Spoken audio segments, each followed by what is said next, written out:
আসসালামু আলাইকুম। সবার জন্য দোয়া করি আল্লাহ তাআলার রহমতে সবাই ভালো থাকবেন। আমি অনেক সময় বলে থাকি, যাদের বোন আছে এবং কি মেয়ে আছে, আপনারা যেভাবে গরু বাছুরের মতো ছেড়ে দিয়েছেন, এই নিয়ে আমি বললে আপনাদের কাছে কটূক্তি মনে হয়। আজকে হুজুরের কাছে শুনবো যে একজন মেয়ে কয়জন ছেলেকে জাহান্নামে নিয়ে যাবে, সে একা যাবে না। হুজুর যদি একটু বলতেন সবার উদ্দেশ্যে। আসসালামু আলাইকুম রহমতুল্লাহ।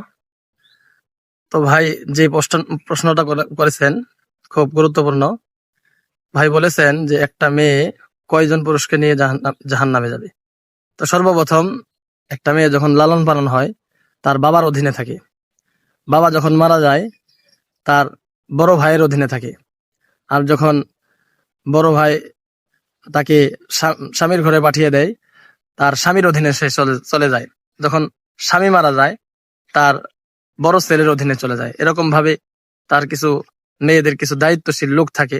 তারা যদি গাফলতি করে তাহলে অবশ্যই তাদেরকে পরকালে তাদের জন্য অনেক শাস্তির কথা কোরআন হাদিসের মধ্যে আসছে।